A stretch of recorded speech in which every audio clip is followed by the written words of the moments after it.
Hello, everyone. This is MOL 102, our tournaments class. I am your host or co-host, Lady Qualan Chaghan. I am going to be showing you today about our different styles of tournaments. We're going to start with the elimination and non-elimination type tournaments. But let me go ahead here. This is PowerPoint.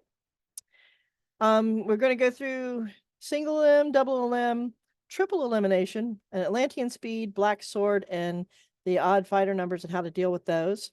And then there are the non-elimination numbers or tournaments that are bear pit, melee, round robin, and these we will have options to show you when we get to those. Start with the elimination tournaments. Single elimination is once a fighter loses, they are eliminated. And you check with the marshal to determine your pairing preferences, if any. So sometimes the marshals don't want all of the more experienced fighters fighting each other. They sometimes want to spread it around for the single element, or sometimes they stack it by OP.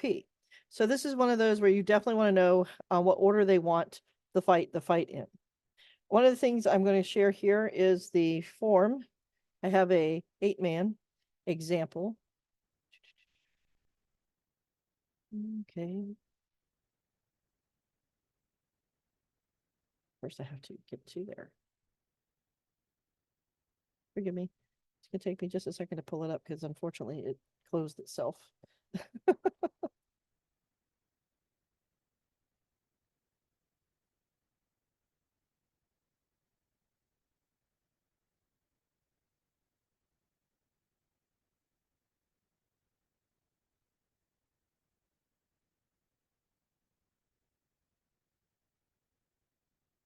Okay.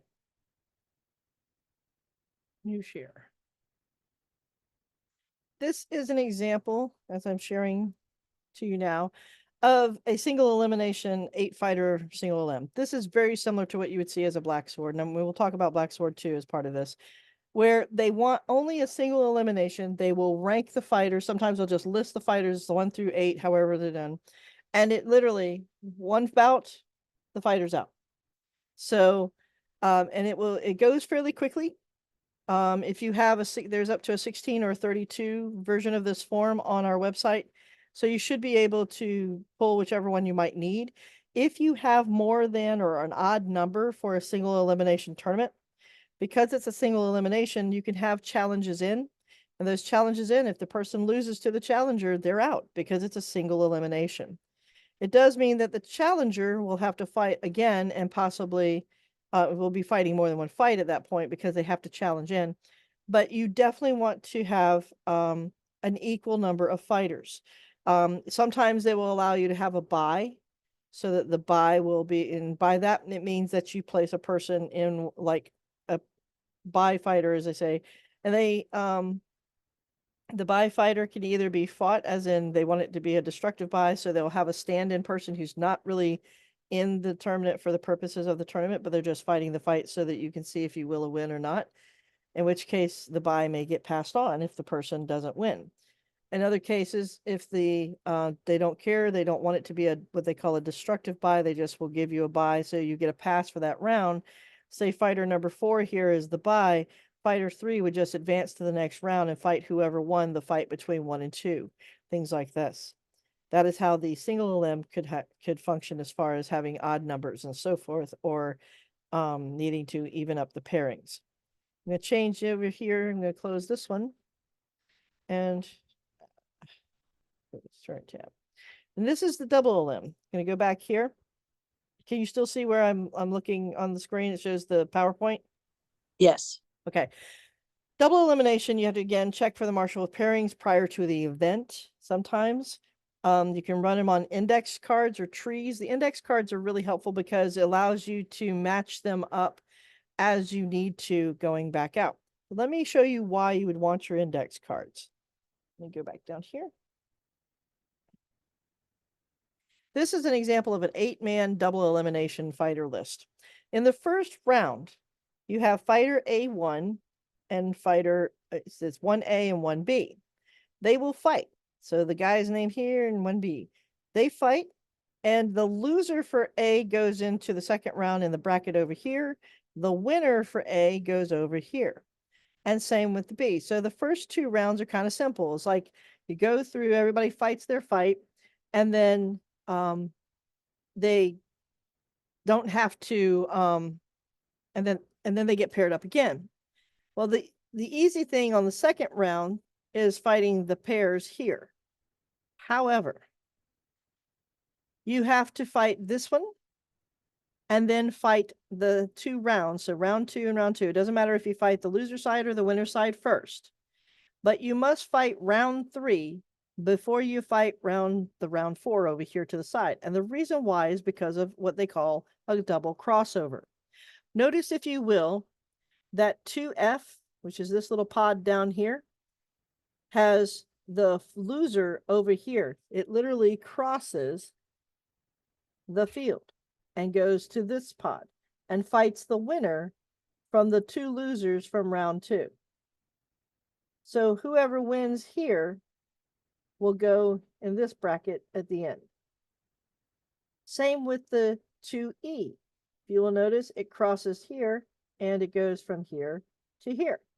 So the loser from this round fights the winner from this round.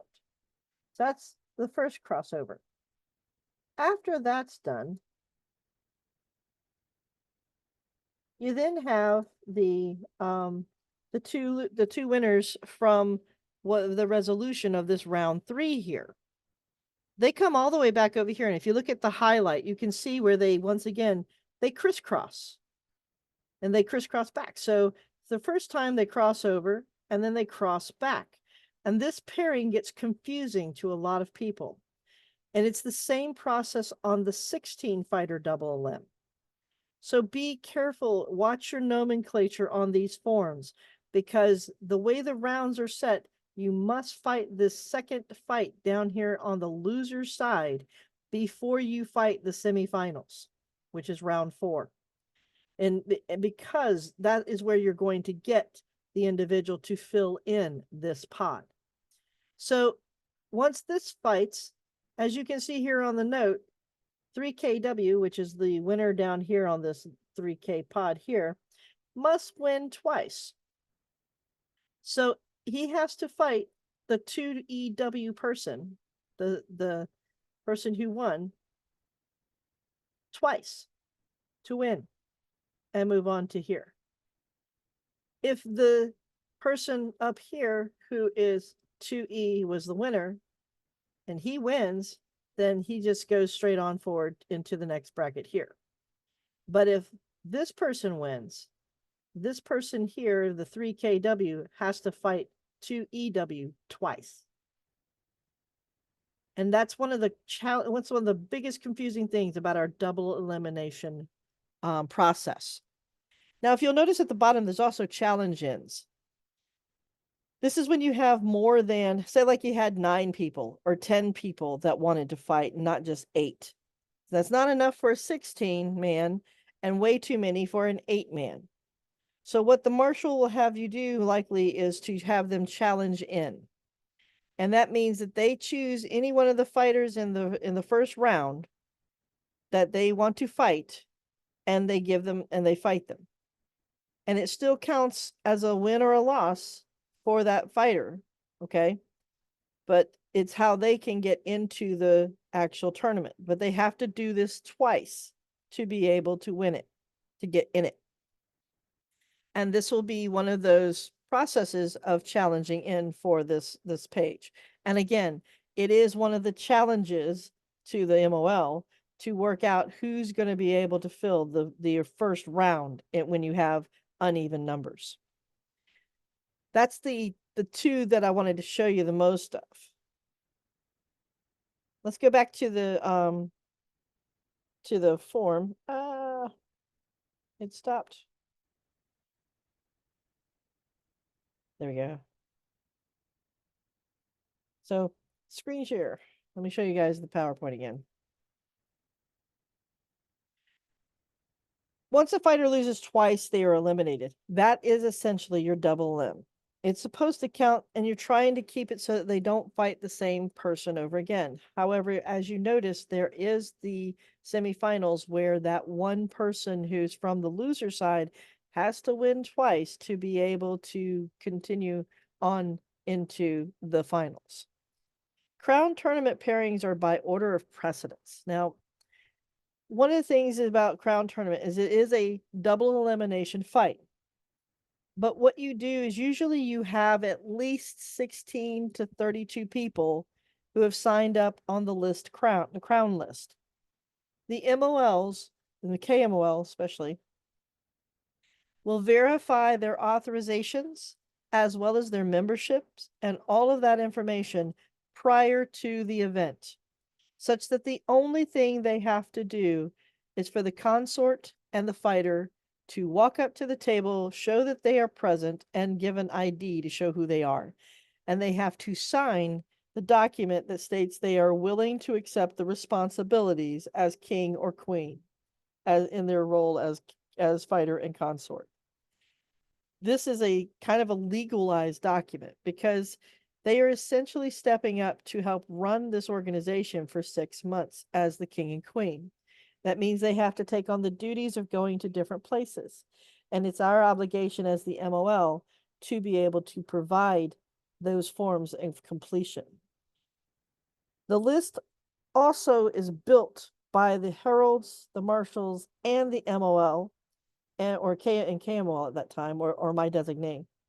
And once that list has been decided, the order in which they have set up that they're going to be fighting, as will also determine how the initial, what happens is around 4 pods of round robins occur. And then from there, the top 4 winners feed into a 16-man double elimination tournament for the crown.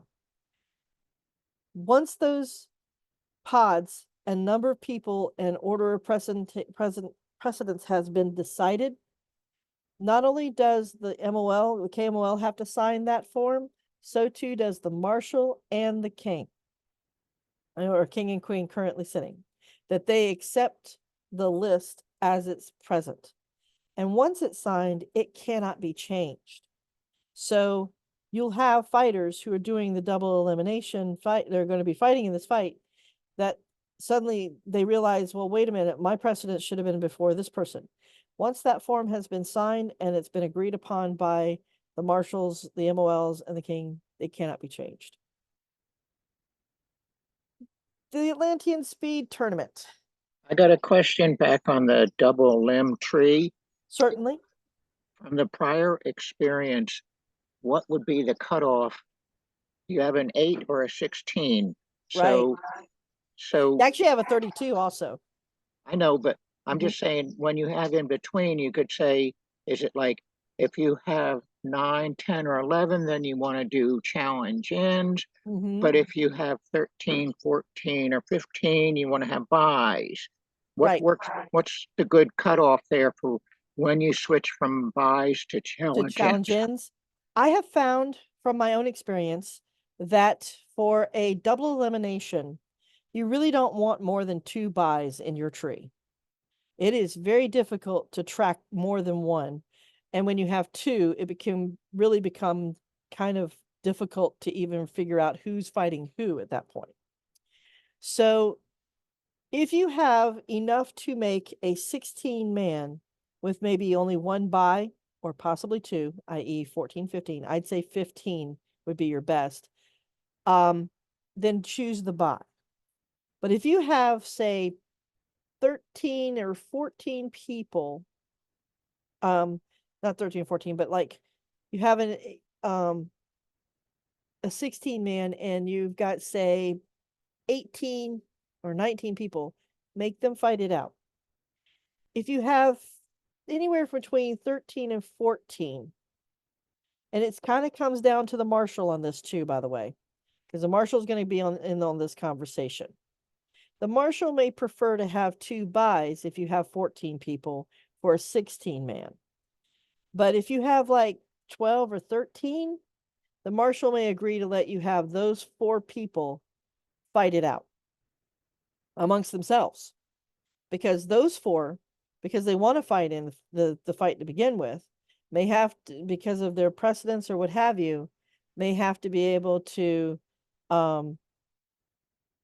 win against just the four that are challenging it. They may choose to make them fight the four fight that. And then the one or two from that come out of that pair challenge the actual list tree itself for a spot. And that's a possibility. So I have seen different ways of the challenge end being managed. They may also allow all four to challenge in to the tree directly.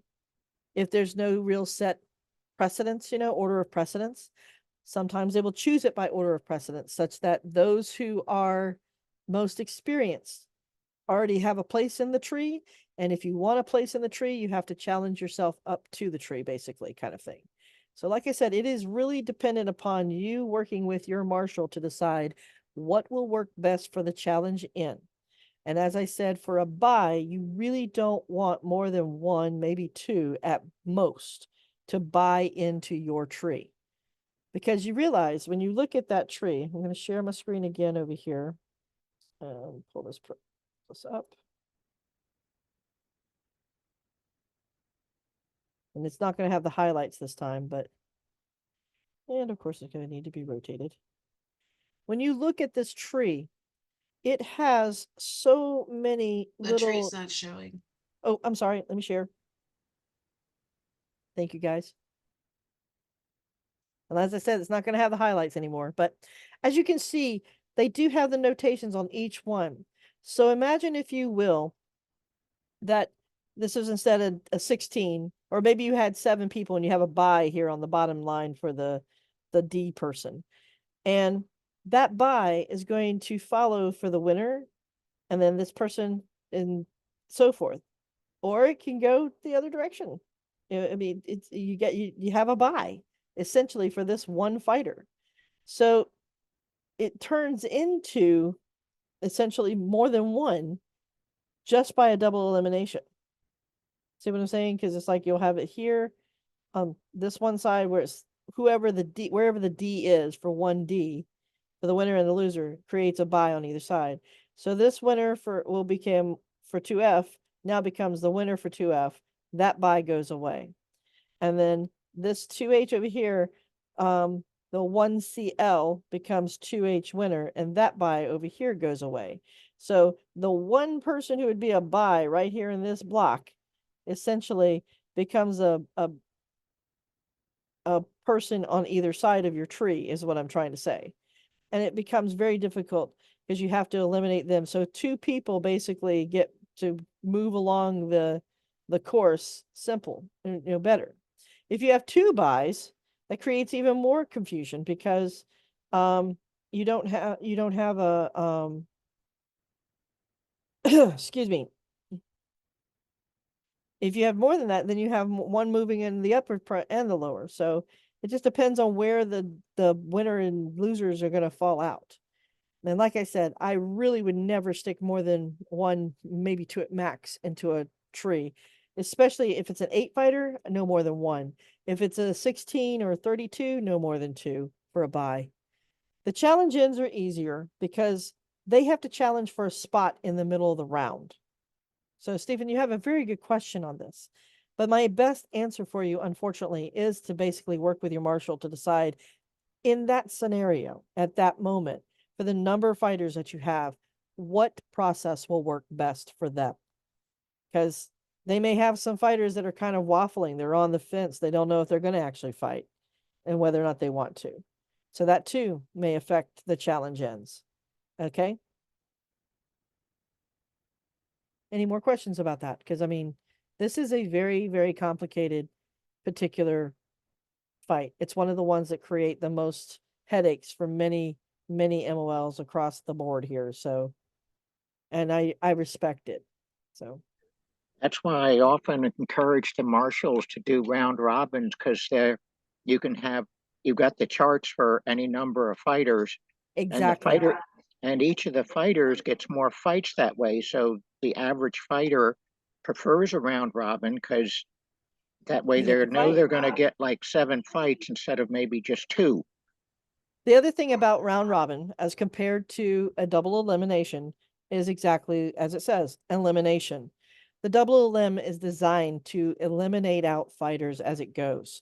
So it's not meant to be a long enduring kind of round of fights like the round robin. The round robin is a non-elimination fighting style. You don't get eliminated just because you lost to somebody in the list that you're fighting. You continue to fight everybody else. You continue on and fight the next fighter. Whereas the double elimination or even the single elimination, once you've fought your bout, whether you win or lose, will determine whether you continue on.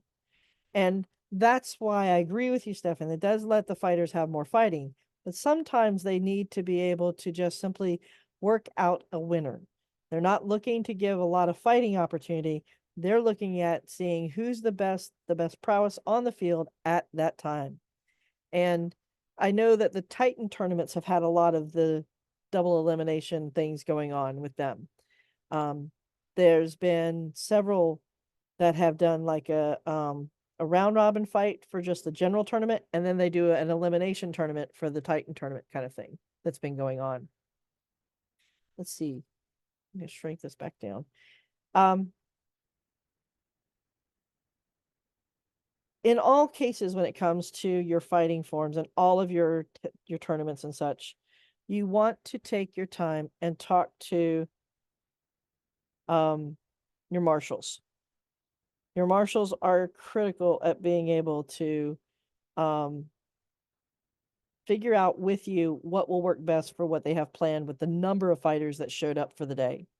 Because you can have a well-planned idea for your field and not enough people show up for it, or too many people show up for it. And you as the MOL will have to kind of adjust on the fly. So checking with the marshal for pairing and preferences and things like that for doing a double elimination is a very good idea. You don't fill out your index cards or any of the tree until after you had all of your fighters sign in and sign up. Because if they start trying to fight before you finish the tree and filling it out, they may end up fighting bouts that don't work. That you have somebody else that should have filled in. You might have somebody that you're filling in a tree for by a precedence, and a duke show up at the end who's higher than all of them and wants to fight, and then they have to redo the whole index card situation or the tree.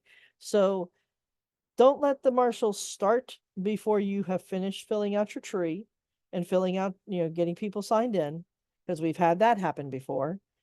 And be flexible with them, because again, they have no control over how many people are going to show up, and you have to have the opportunity and time to do what you need to do as the MOL.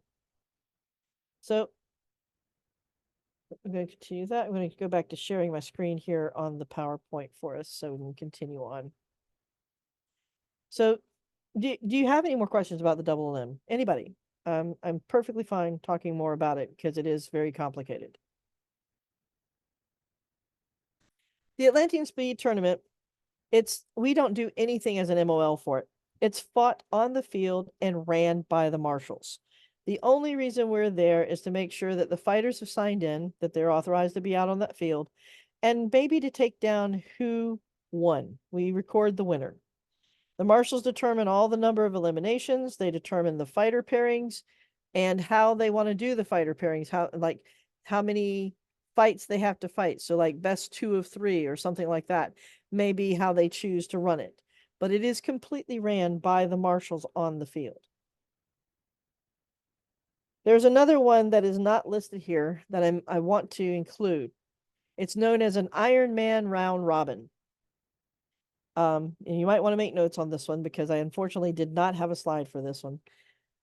The Iron Man round robin is where Iron Man, just as they describe it, is a one person stands in the middle and tries to fight everybody. So he starts with one fighter in the center of a circle. All the fighters who are participating encircle that person, and they start with one set of pairings based off what the marshal determines. And as they fight or lose, the fighter in the center is replaced. And the fighters and the marshals keep track of the number of wins that they have to determine who was the strongest Iron Man, basically. It's similar to a combination of a bear pit and a round robin because you end up fighting everybody essentially if you stay in the middle. The problem is that the marshals don't need, well, we as MOLs don't administer this either. All we do is sign the fighters in and let the marshals run it on the field because it kind of runs itself. As they tick off the individual fighters around the circle and the people fight and win or lose to move into the middle, each one of them determine how many they've won and how they've progressed, such that by the end of it, the marshal has a full count of everybody getting to fight as they move around. The MOL does not have to keep track of anybody who's fought who, and then the last person is the person who basically stayed in the center the longest. Moving on, we have the triple elimination. Now, this one is a brand new, something new that I've recently heard about that they did as a rapier thing, but it is continuing to move on into the armored category. It is best ran on cards because essentially 3 losses and the fighter is out. And it doesn't matter the order in which, it doesn't really, you run it in order to not have them refight each other so much. So you don't separate out the wins and losses. You just simply continue to pair people up down the list.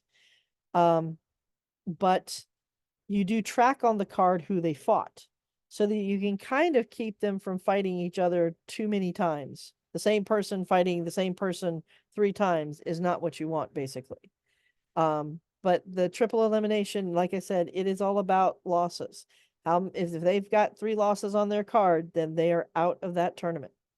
And it will slowly wheedle itself down to a final set of category of 2 to 4 people. And once that happens, a lot of times they will do like the best 2 of 3 is what the marshals will end up asking you to do for this kind of a fighting tournament. So you want to number the cards so it'd be easy to check for rematches. Rematches, yes. But other than that, you're basically just shuffling the cards each time. Pretty much. It is like, card shuffle. You want to make, like I said, you do want to try to just, not match up everybody the same time, the same way all the time. If you can manage to get a person or a couple people to just not have the same person they fight over and over, that's fine. But it is essentially a card shuffle. And the numbering is helpful, as I've seen.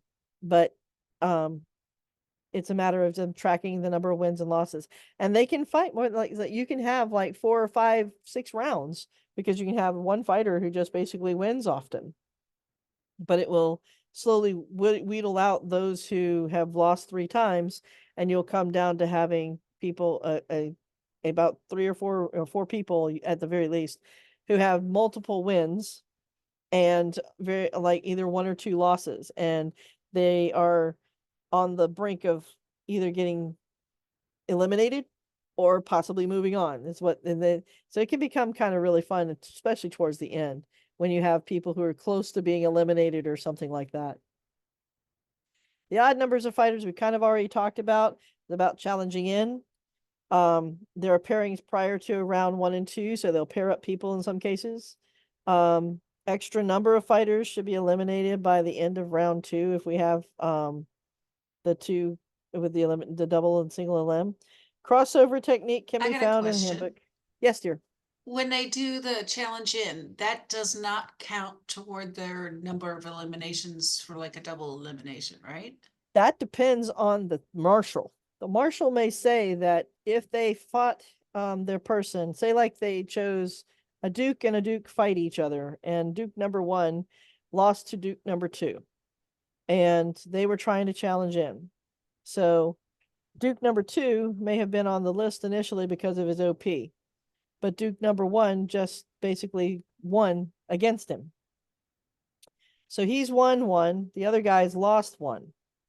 In order to be able to have him go ahead and fill into the list, he has to fight another fight. So Duke number 1 has to fight again somebody else. The marshal may say that because that Duke number 2 lost the fight to the first one, that counts as one of his losses. So it is entirely up to the marshal on that decision. The other thing is if it's a single elimination that he's trying to get into, not the double, but like a single, then when that person challenged in, whoever was standing on the field for that moment, and fought and won, then that person's automatically eliminated, because that's how they look at it for single elimination. What happens is the person who challenged in ends up fighting more, because they have to fight the challenge in bout as well as the bout for their position in the list. So they're at a disadvantage because they have to have more fights, which may tax their endurance. But overall, it can count towards the double elim. It definitely can. And like I said, it's about communicating with your marshal and finding out if he wants it to count or not. Because I have literally seen 2 fighters eliminated out of a double elimination because they weren't able to fight. They were chosen as the 2 fighters to help fight or basically do the challenge ends. They first each fought the 2 challenge ends, and then they swapped and fought the opposite person. And in the case, both of the 2 challenge ends won both fights. So the 2 guys that had basically been chosen out of the list fought the 2 challenge ends and lost in both situations, and basically was counted as a double elimination. They were eliminated twice and did not stand the field. So the other 2 people took their place. So, and that was what the marshal had decided. So essentially they did get eliminated by double elim, just not in the list. You are often not going to have perfect numbers, and I'm going to warn you guys. It's just going to happen. And how you choose to manage that list is going to be entirely up to you and the marshals. Challenge in is the most common ones I've seen. And sometimes the fighters will decide amongst themselves. They will do their own thing before you even have to worry about the challenge in, and decide, okay, fine, I'm not going to fight. You just beat me once or twice or whatever, and that's it. However, I will say this. If you have to have a challenge in or challenge in method that's done, you and the marshal need to decide on the situation of whether or not it's going to be punitive if they lose. Because, you know, that's the whole point of challenging in, is you kick one person out of the list. And if you do, if it is punitive, then if that person does manage to kick the other fighter out of the list, or one of the fighters out of the list, then you need to record it down at the bottom as part of the challenge ends. And we need to be very clear, because I had a situation where we had a double elim with 4 people challenging in. And one of the double elim challengers, the people challenging into the list, did not fight the second time to challenge in. They have to fight 2 times to challenge in, because it's the goal of their goal to basically kick somebody off the list, essentially. And because of it, he never fought the rounds of the actual fight.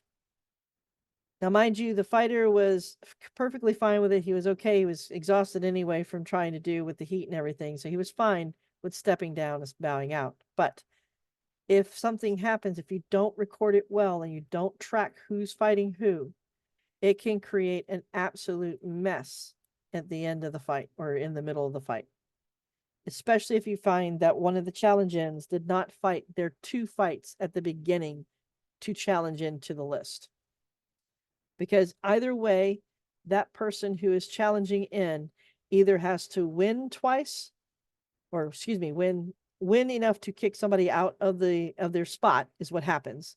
So the marshal chooses 1 or 2, 3 people or what have you who are going to fight the challenge fights. And those people who are being chosen run the risk of being kicked off the list, because if they don't win their fights, they then, like you say, it becomes punitive against them, and they have to fight, at least twice to show that they keep their spot.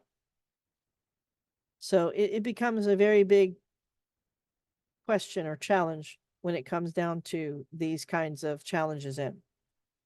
And as I said, the best option is to work with your marshals. Black sword. Now, please ignore the line that it applies only to rapier fighting, because heavy fighting started noticing black sword through the rapier community and thought that was a cool idea to track how well they fought against people in a black sword tournament.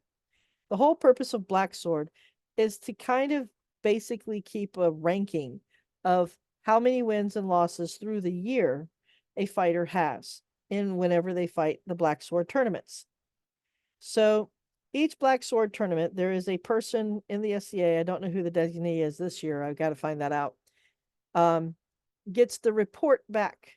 They send a copy of the results of the fight to the auditor, basically, of the black sword. And they track the black sword in an Excel program of their own with all the fighters listed from each of the fights that happened that's a black sword tournament. And they track how many times they've won and against who, the level of the fighter. In doing so, it's kind of, I liken it to NASCAR. It's how well you did against everybody else around you and if you won the tournament. So they rack up points, if you will, as they move up and fight the black sword tournaments. So the rapier fighters, this is a single elimination, basic single elim. The buys are destructive. So if you end up having a person in a black sword tournament, there's likely chance you're going to have them fighting somebody who's not in the tournament, but that if they lose that buy that's fighting them, they lose their position in the tourney, and it has to be counted. They're recorded on cards. You have to fight the fighter's rank and location, like their home group, who the fighter has fought, including all the destructive buy fighters, okay, and then the number of wins for losses. And this says it goes to Marguerite de Leon, but I'm not sure if it's still her. This is primarily, yes, it is primarily the heavy rapier fighting, both in heavy rapier and cut and thrust. They are the most common black sword tournaments you will see. But I have been seeing and noting a few black sword heavy tournaments for the purposes of tracking. Again, it's the way the heavies want to track their squires and how their squires are improving their fighting. Bear Pit, these are non-elimination tournaments. Hold on. On the black sword tourney for reporting, Yep. is that goes to Marguerite or De well, Leon. you said it might not be her. Right. Where is her information to send if there is a black sword? What I'm having to do, and I don't know this one yet, because I haven't had one lately or in this year yet, I don't think. But whichever one we had, the DEM of Rapier, the Deputy Earl Marshal for the Rapier group will know who our black sword representative is for the year, or should. And they are the person that we email to find out who to send that information to. I don't know where they document it anywhere on the Kingdom page. I haven't seen it anywhere. That's my problem. As far as to whom they record it to, but I do know that the Earl Marshal for Rapier does try to keep track of it. The last person I talked to about it was Brian DeMore, and he is one of the people that used to do it himself, and then it changed over to Lady Marguerite. So I do not know for sure. As I said, the best way we can find out if you have a question as to where to send it to is on speak to the marshal in charge that's going to be in charge of your event that's going to have this. And specifically, if you can get hold of the rapier marshal, ask them. And if they don't know, they will find out for you. Because as the MOL, we have to send that information to the black sword representative. So is that separate from our Report? rapier event Yep. for the Yes, it is. day? So does that not get included, or Nope. do you get it duplicate? Or It gets duplicate.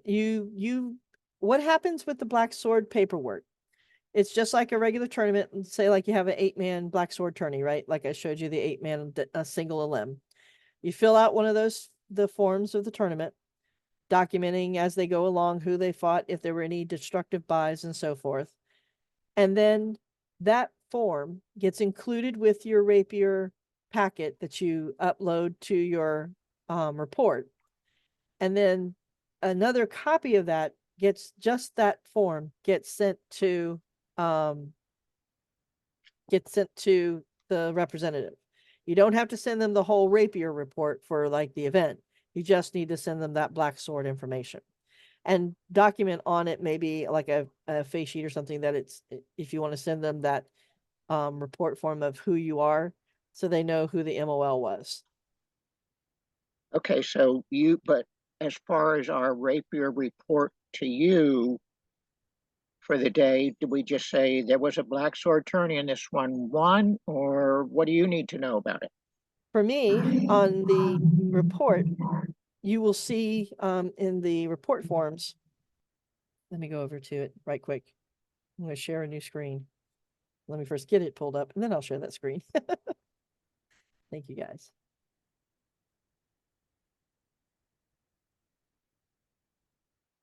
Okay, let me explain about that. First off, the marshals are not supposed to run it. Okay. Part of the reason why is because the whole purpose for the black sword reporting is for us to be able to make sure that the proper pairings get recorded. So it's a single elimination tournament. It is designed to basically track the people and how well they fought against each thing, even if it's a destructive buy fighter. And they get ranked with those points as they complete each one of them. So like if they fought 3 people and a destructive buy and they lost to the destructive buy on the single LM, for example, right? They would get credit for the 3 wins and the 1 loss. And it would document who they lost to. So if the buy fighter happened to be a mod, for example, it would show that they fought against other people possibly in their own same ranking and did well. But as soon as they went up against the master of defense, of course, that they had failed. So it kind of shows that kind of reflective thing too. But the numbers of wins and losses are important. Them performing it on the cards is not helpful, because then you have no way of documenting or tracking on a single elimination tournament if it really was, the fights. What a lot of the marshals end up doing is that they will do it all on cards, but they will do it as best of 2 of 3 each bout, and they're not supposed to. It is supposed to be a single elimination fight. So either way, we should be running it. yes, it is a single elimination ran by the MOL, and we are supposed to report this to the person who is the black sword envoy, if you will, or representative for the rapier community during our year. And I'm hoping that they see, the problem is if the marshal just keeps down all that information, then none of that's going to necessarily get reported out to our proper person in a timely manner in the format that they desire. The marshal may just simply write down on the cards who won what without putting the fighter's rank, location information, and what the fighters, who they fought, and their rank and location, because all of that information is part of the report to Lady Marguerite. It's kind of like the Black Sword when they sign in for the Black Sword tournament, because you have a sign-in sheet for the tournament for doing the Black Sword. They will have to sign in, and when they do, on that form, they have their home group, where they're from, and they have their ranking, if they have one. So some of them are part of the academy and some are not, and some just want to keep track of how well they're fighting. So that's important if they have a rank, to know that in the documentation. So what you would send our Black Sword representative would be the sign-in sheet, a copy of the sign-in sheet, and a copy of the Black Sword elimination tree that shows how everybody fought everything out. For me, for our report for the MOL for the event, those two pieces of information, the sign-in sheet and the Black Sword tournament, is just included as part of your rapier report. So you could just, on the rapier report, you could just say, and yeah, they did a round robin or whatever, and a melee, And but a there was black also sword. a black sword. Yeah, exactly. And you're going to include when you're, the thing is that as I was showing in the tech class, you were supposed to upload copies of all of your forms. So your field sign in, your rapier form sign in, your any of your tournament sign ins. So your rapier sign in is for all of your people who want to fight in the rapier for the general rapier tournament for the day.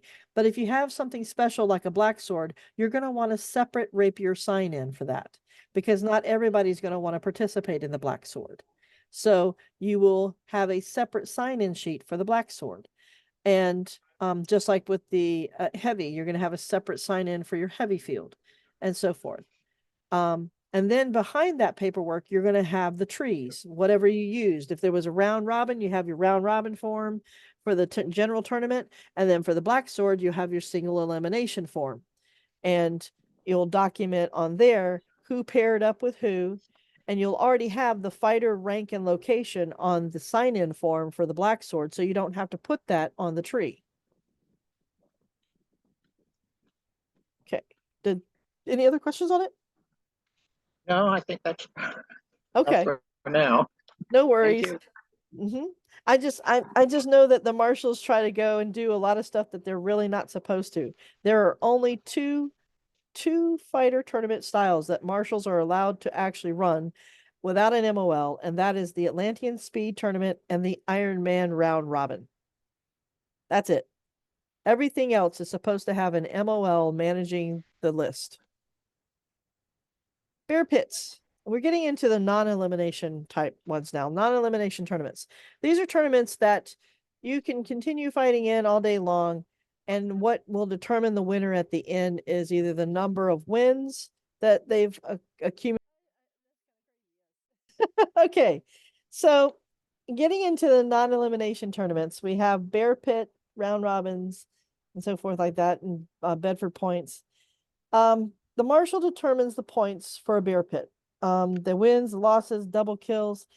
It's a simple usually they'll set it up so they have one person who fights and they're allowed to fight 3 rounds or best of 3, and then they go to the back of the line again.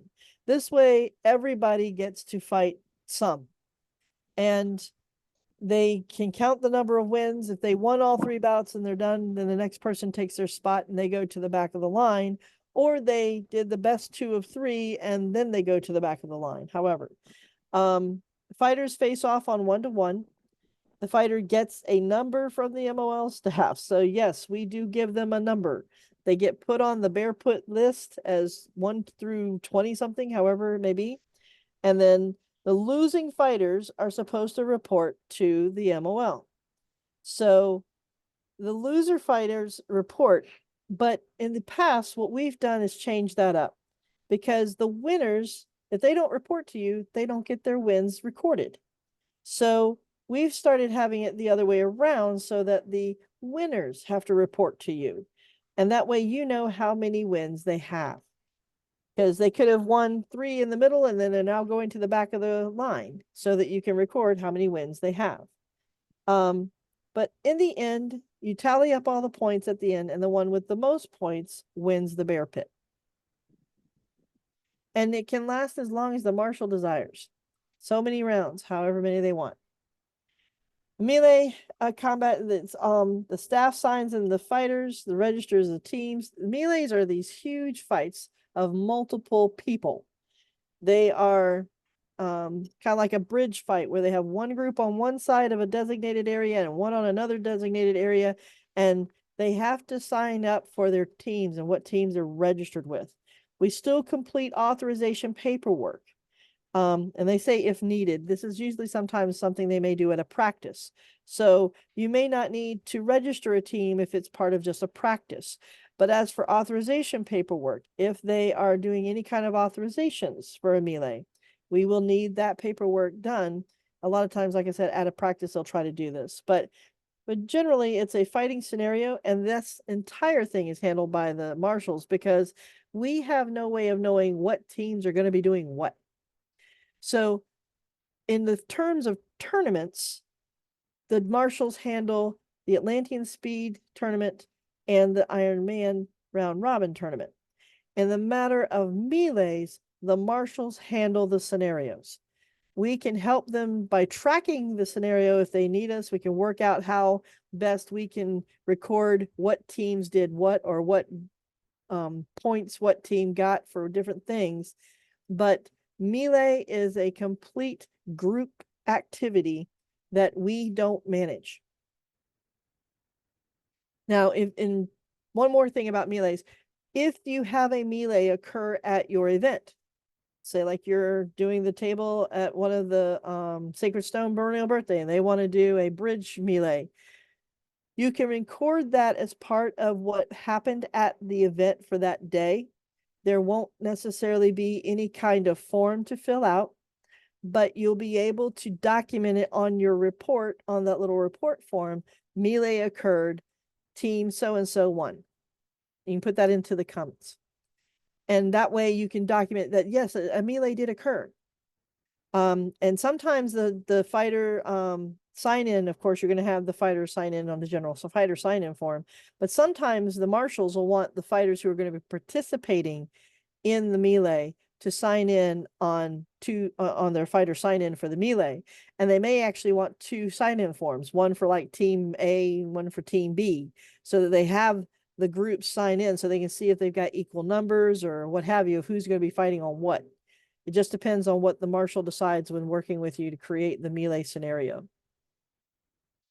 Round robin, one of our favorites. It is a non-elimination type tournament. Each fighter is given a number that they put into the list with, and then every fighter will fight all the other fighters. The pairings are done based off of the handout and the form. You can see the form on the MOL webpage as one of some of the forms you can download. If there's an odd number of fighters, you can check with the marshal, determine how they want to do the buy. Usually you'll have Sir Buy at the bottom, and Sir Buy will fill in as the equal number person. A ghost fighter can give a number and make it even numbers for the fighters, and then ensures that the fighter fights against everyone else if it's an odd number. Usually you only have like one buy usually for it because of the way that the round robins tend to work. And this is an example of the bouts. Nice thing about round robin, the fighting pairings, is that you can see it. 1 and 2 fight, 3 and 4 fight, and so forth through the list, as you can see here on my feed. You can still see my screen. Okay, good. And if you'll notice at the top, it tells you 4, 5, 7, 8 fighters, 9 fighters, and 10 fighters. This is what the pairings will look like for a fighter. So here's an example. If something happened and say fighter number 5 decides that they can't fight anymore, they pulled their knee, twisted their ankle or something during one of the bouts and can't continue. And you're in a 7-man or an 8-man fighting team. And this happens, say, on the bout here where they stop. You can then count whoever number 5 is fighting as a buy. So number 8's fighting 5, okay, 8 won. And in that way, it's not a destructive, they just move forward into the fight. They get a chance to fight out. And so that way you eliminate them all the way out. In any of the places where 5 won in prior to that, you still get counted as wins or losses normally, but to the point where they stopped fighting. And it's up to the marshal whether or not he will say, okay, well then don't count any of 5's fights. If he says to do that, then you go back through, you give everybody a buy where number 5 was, for example. On the other hand, if the marshal says, nope, we count them up to that point because they were fighting well and that was what we wanted to do. And then from there on out, everybody who says 5, gets the buy. This is one of the options and one of the easiest options. There's other situations where the fight will get interrupted from weather or something. You can't continue for whatever reason. You can take your wins up to as you will see, you repeat so many times. Like you've got 5 fighters, 1, 2, 3, 4, and then you have 5 down here in the middle for this one here on this 5 fighter 10 bouts kind of thing. You will notice when you fight it that there's a row up at the top that you fill in, and you can see how many bouts or how many rounds you've been in, and you may choose to try and finish just the last round you're on, and then everything else doesn't count, and you stop it from that point. And that way you can count up to that point as to how many rounds have been fought and won. Usually everybody else would get to fight everybody, but because of weather or whatever, they had to call the field, for example, and that can happen to you. So round robin, in my opinion, is one of the most flexible and easiest tournaments to be able to stop, move, buy into, challenge, move around, what have you, as you need to. And it's the most common one that we use as far as I've seen. Bear pit would be my second, because the bear pit is nothing but continuous fighting until they decide they don't want to go any more rounds. Next one, then, this is like I was saying, this is the top of the round robin scoring table. You have so many rounds. So like this is round 1, 2, they're lasting it all the way around, excuse me. But you can see how like they've gotten out to the 5th fighter here and the 5th fighter here. So you mark the loose lot, like an L for the losses, the W for the win. And you will count up all your W's and you'll count up all your losses. And then whoever has the most at the end of the fights for the day determines their place setting. Well, like I said, you can see like how many times you have fought so many people, how many rounds you've gone by watching the number of people and who's fought who. And again, if you have to call it because of weather, it's gotten too hot, it's over 100 degrees out, they can't fight anymore, or it's a lightning on the field, rapier definitely not. So can't continue the fight for that reason. Sometimes they'll give it a pause and wait to see if the rain and such will pass, like they did over at Crown. But in some cases, they literally just have to call the fighting for the day. And it's entirely up to the marshal and the MOL how they want to score that. And working with what you have and knowing what you had left to finish, does that. So I recognize it's a challenge. And like I said, in the first ones with 101, it's not always easy. This is not always an easy job, because you do have to keep track of the numbers. You do have to keep track of the fights and the bouts and things like that, and pay attention and writing down stuff. The next one we're going to talk about is something that Michael of Bedford created and came up with based off of a Magic tournament. Magic is a card playing game that had a specific procedure of how you would play the game. And he adapted it for us to fight in the SCA. And it's based off of points, an accumulation of points. The fighters fight in a series of bouts. And as the bout consists of 3 fighters for each fighter pairing. The result of 3 fights, you fight 3 fights and the number of points for that bout. And the initial pairing is typically random. However, here's how the points work out. And you're going to want to save this slide, because I will tell you, you will never remember it. But if the fighter has no wins, say they go out there and they fight the best 2 or 3 and they didn't win any of them, then they don't get any points.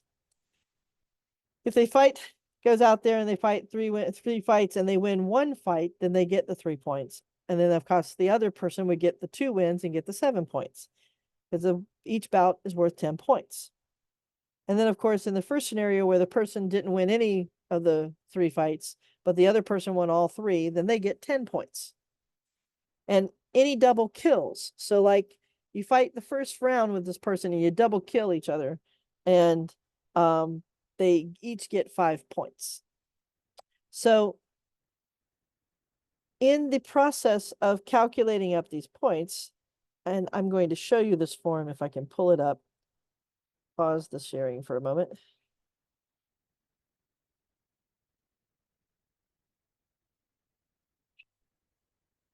I'm going to show you what the scorecard looks like that we have available on our system.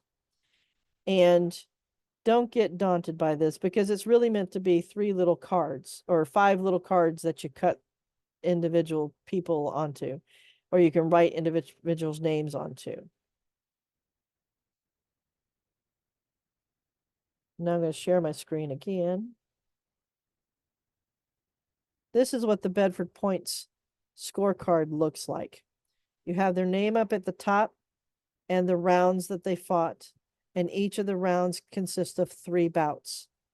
And they get a total number of scored points for that bout.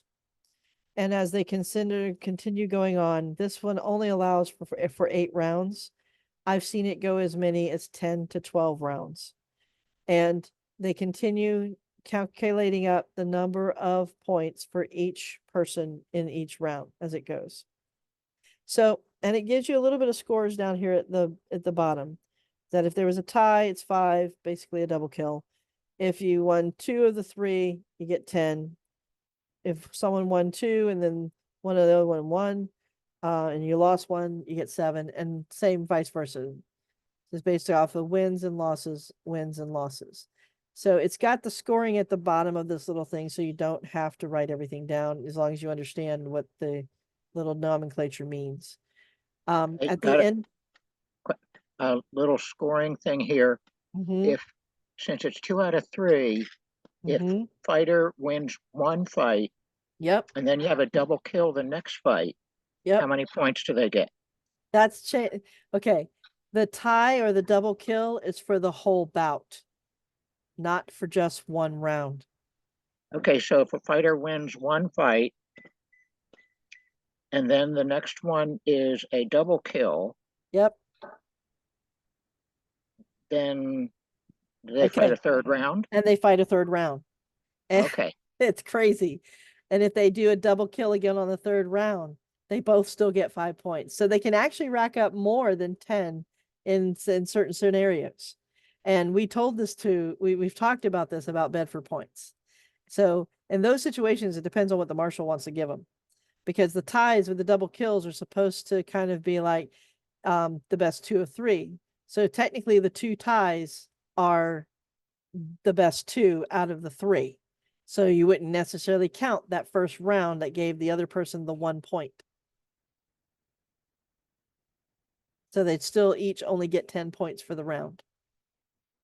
It's crazy. That's why I'm saying, yeah. Anyway, that's up to the marshals, right? Yeah, that tie part, I let the marshals decide how they're gonna count that. And if they tell me that they tied for the round for the whole bout, then they each get 5 points. And that's what the marshal decides, not me. Same with the scoring for the 2 and 0. The marshal watches them fight. The scorecard doesn't have a place for who you fought. No, it doesn't. It doesn't care. So who's keeping track of who's fighting who and avoiding rematches? See, that's the problem I have with the form. What I do is I sign them in for the Bedford Points tourney, and I put their names on cards with numbers. And then I pair up the numbers based off of the rounds and who's on what round. And that's the easiest and best that I've been able to determine how to do. Because in many ways, it's like a round robin or an Ironman, if you will, because the marshal decides who's fought who and who hasn't fought who. But really, you're supposed to fight everybody and then tally up all the points. So the marshals are doing the pairings, and then the fighters report back to us, and we fill out this card? Yeah, that's about it. It's one of the things one of the reasons I don't like the Bedford Point system, because it can be either the marshal doing the pairings, or the marshal may say, hey, would you mind doing the pairings for me or matching them up for me? In which case I use the cards. I match up the people's cards and put them in order by number, like in a bear or like in a round robin.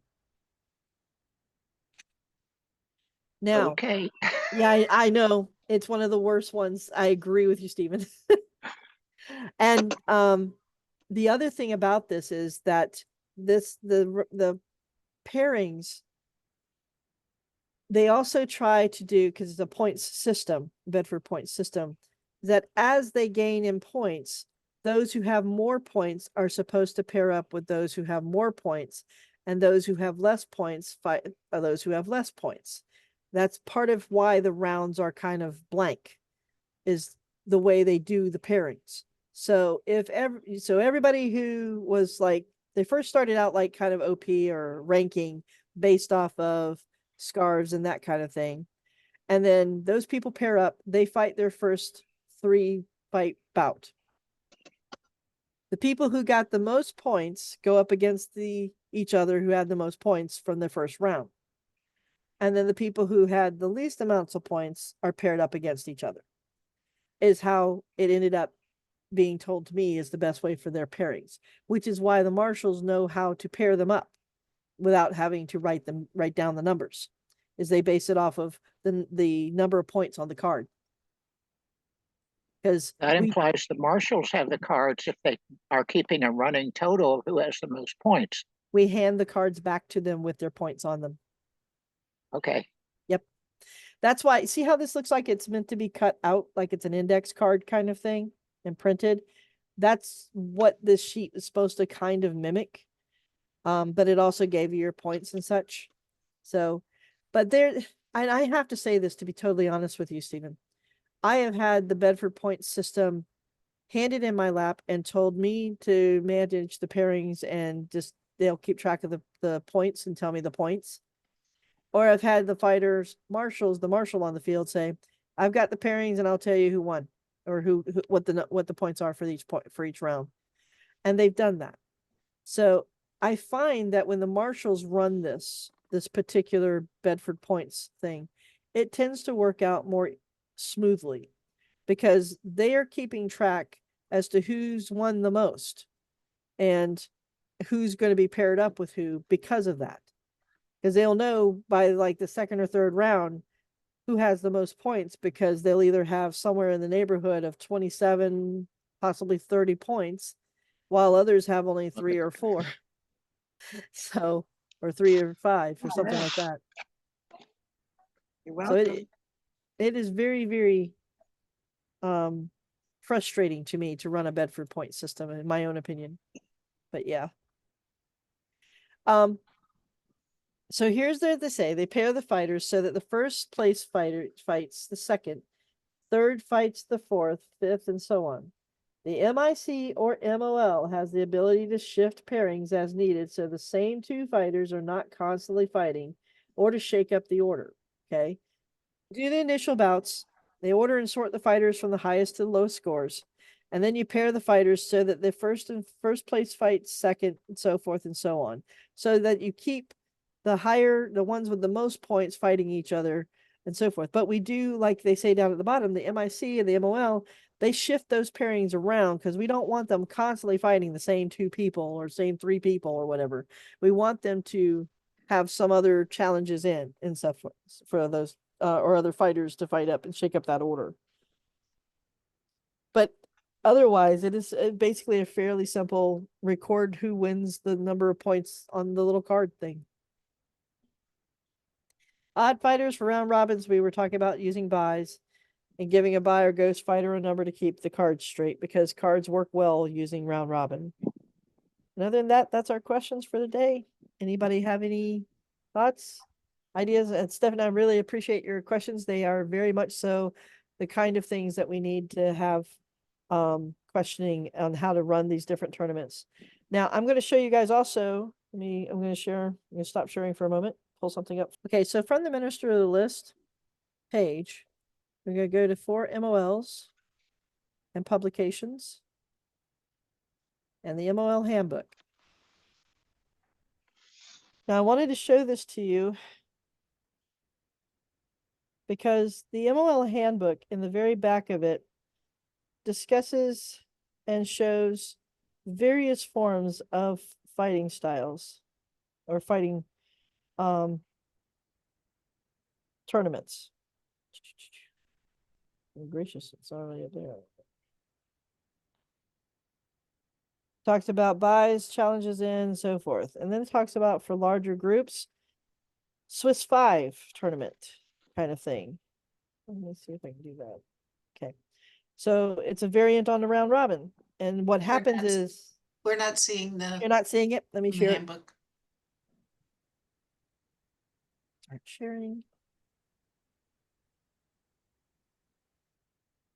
Thank you. Okay, can you guys see it now?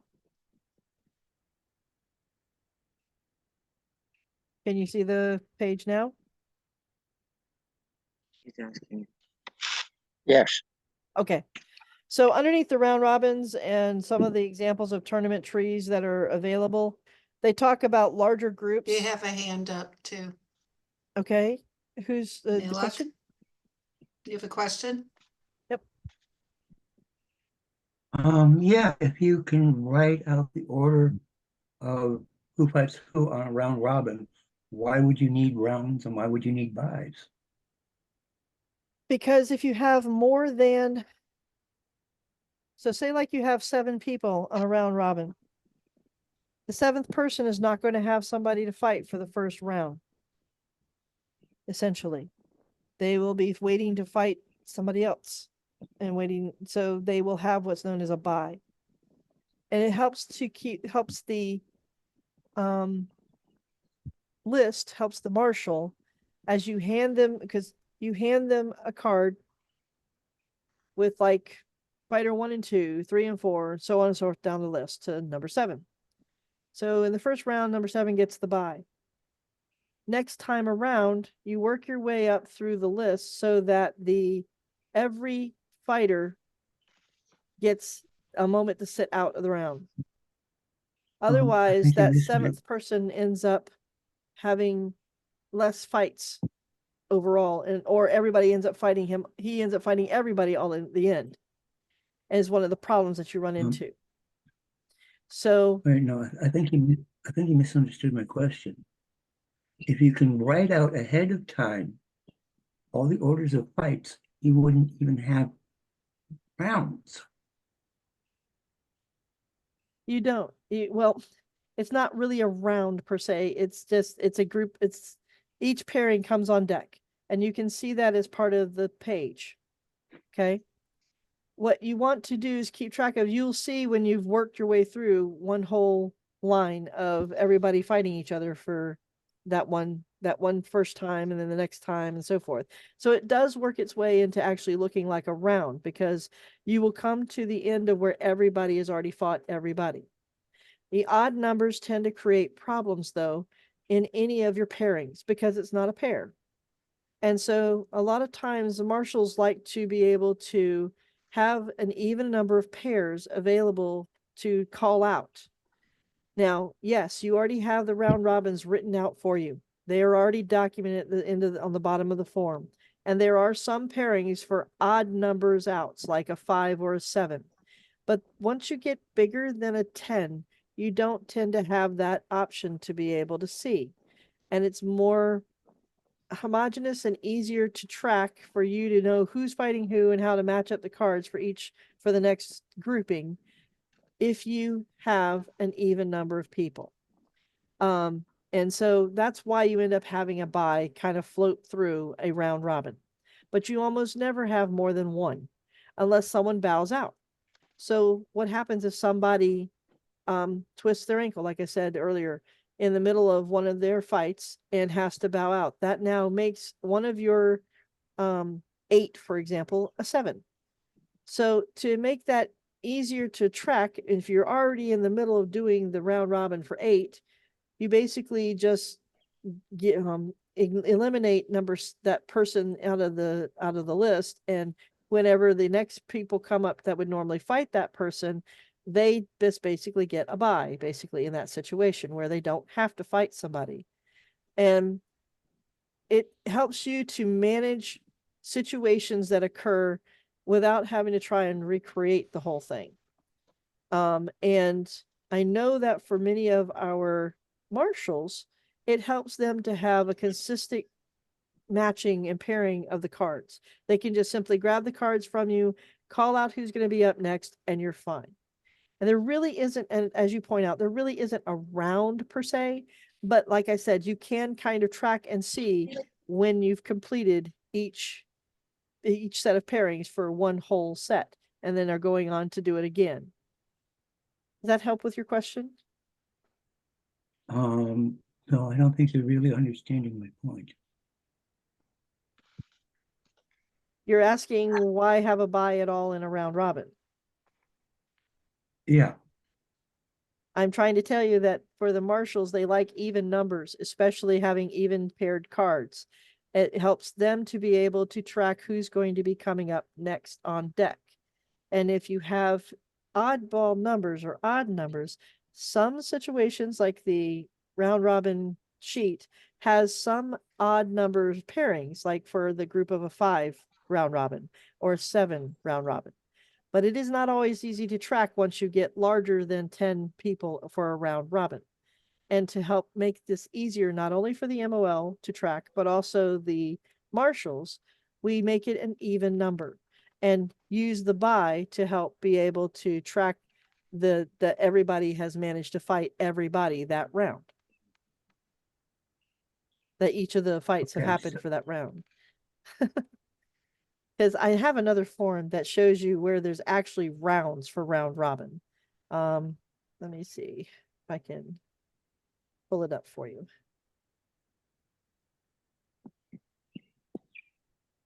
okay. I'm guess I'm not really understanding why why the marshals should be concerned with how many. I mean, why is this about the even with them? It is easier as an MOL, I can tell you, sitting at the table to track what fighters and what fighters have fought when you have a series going down the list. So let me go back. Hold on. I will change over to here and here. Go back to there, and I'm going to. Can you guys see the? Okay, you see? Can you guys see this round robin screen that I'm showing now?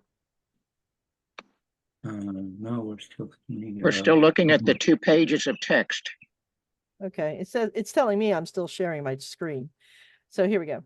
So the round robin, can you guys see it now? No, we're seeing. Okay, there it is. Okay, Yes, we're on the round robin. as you can see, as you go down this list, you have no way of knowing when 1 has fought 2, or 2 has fought 4, or 3 has fought 5, and so forth. You just have a block to put a win or a loss in those blocks. The marshals have to keep track also because they have the fighters get lost going, well, who am I fighting now? And that's what they have the fighters ask them out on the field.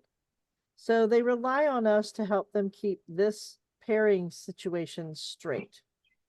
So when we go into the order of bouts, as you can see, we have lists on the page for 5s and 7s and 9s and odd number pairings. But sometimes in the midst of your pairings, you will have someone drop out. You'll have other fighters that want to fight that you don't have space for, like you have more than 10, you have like 11 or something. And like I said, it is difficult to keep track of this if you are, I mean, you can sit there and say 1 and 2 have fought, 3 and 4 have fought, 5 and 6, 7 and 8, that's even.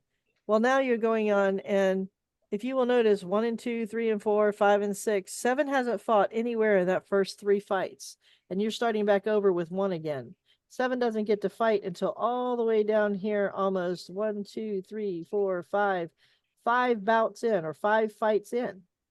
And this person has been standing on the sideline for that long. And then suddenly they're having to fight every other fight almost for like 2 or 3 rounds. So this is unfair to their endurance. I mean, think about this. This person every other fight's having to fight like for 3 rounds.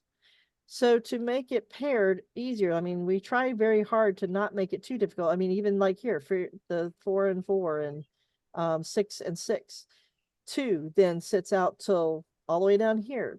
So you have to try and do your best to even out the fight bouts as you can. If you look at an 8 bout as opposed to that 7 bout, though, everybody fights the first 4 rounds. And then everybody fights again the second 4 rounds. Everybody fights the third 4 rounds. So every 4, everybody's fighting, and everybody gets an equal amount of rest time in between their fights. So by having a bye and creating an 8 fighter bout as opposed to the 7 fighter bout, you give everybody an equal opportunity on the field to not only rest and recoup between their fights, but also be able to track when they are fighting, as opposed to try and keep up with a 7-fighter bout where it's like every couple, maybe they're fighting, and then 7's fighting down here after 5, and then 6 is fighting over here after 4. It's very confusing. And even the marshal can't help you be able to help keep who's on deck. With the 8-fighter round fight, so let's say fighter number 8 is the bye, okay? So the first round, 7 gets the bye. The second, because as I'm going to say, this is a round, there's all 4 of the fights in that first round. The next round of 4 fights, 3 gets the bye. The next round of 4 fights, number 4 gets the bye. So everybody also gets a breather in between here with each of their fights. So it is much more consistent and easier for the fighters as well as the marshals and the MOLs to track when you have even numbers for a round robin. And that's why you include a bye. Okay, that sounds more like a matter of how you arrange the order of bouts in like 7 or 5 than a real, at least that's the way I'm seeing it. Yes, and if you try rearranging the 7, it just becomes even worse. So that's, I do know that this, for example, this 7-fighter bout has already been rearranged at least 2 other times. I've seen other people arrange this 2 other times. So it just depends on how you're doing.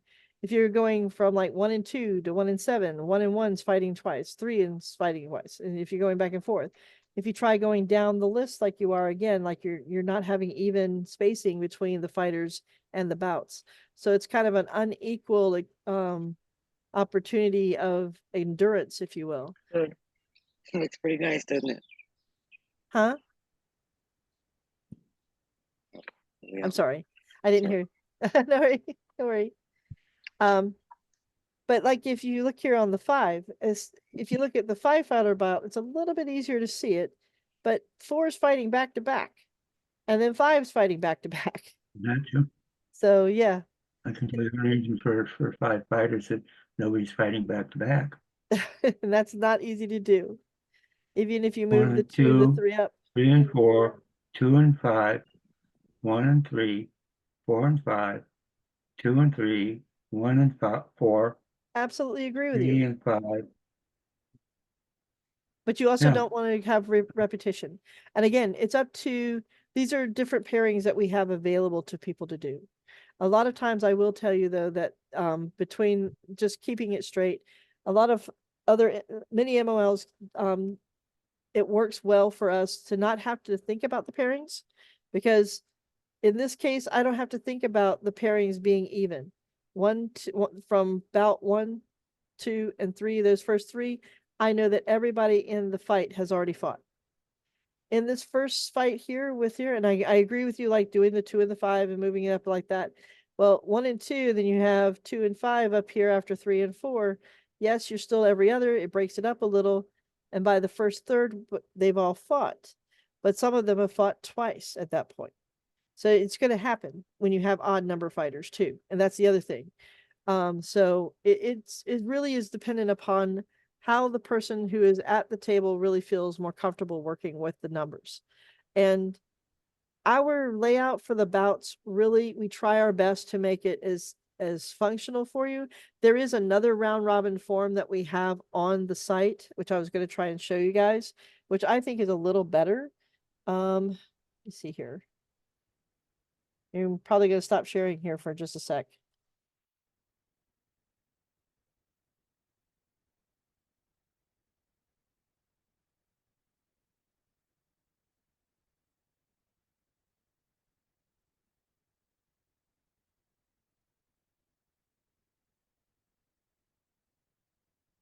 There we go. We're going to go there.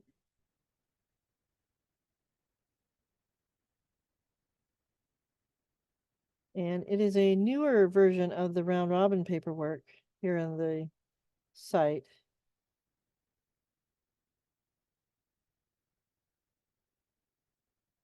There we go. You go here and share screen.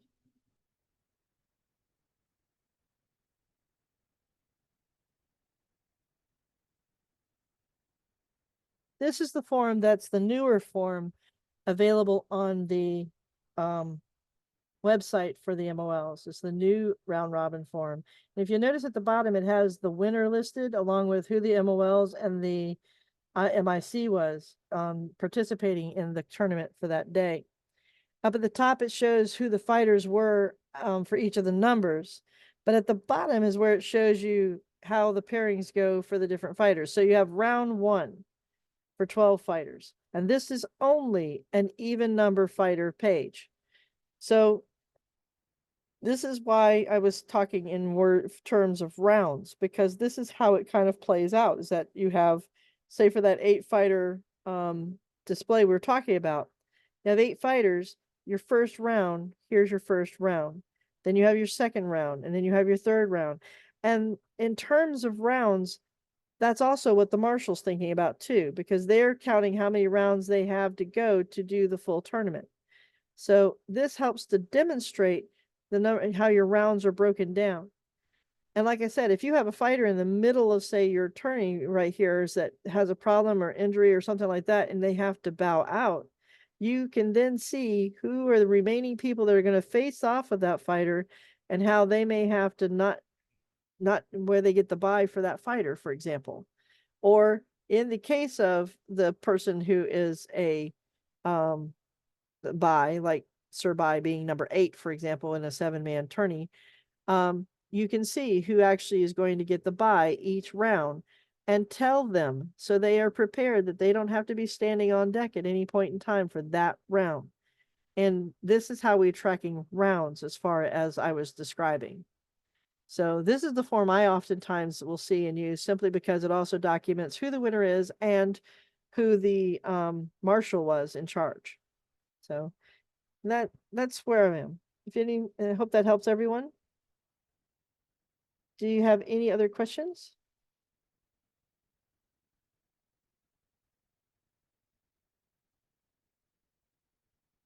Anybody?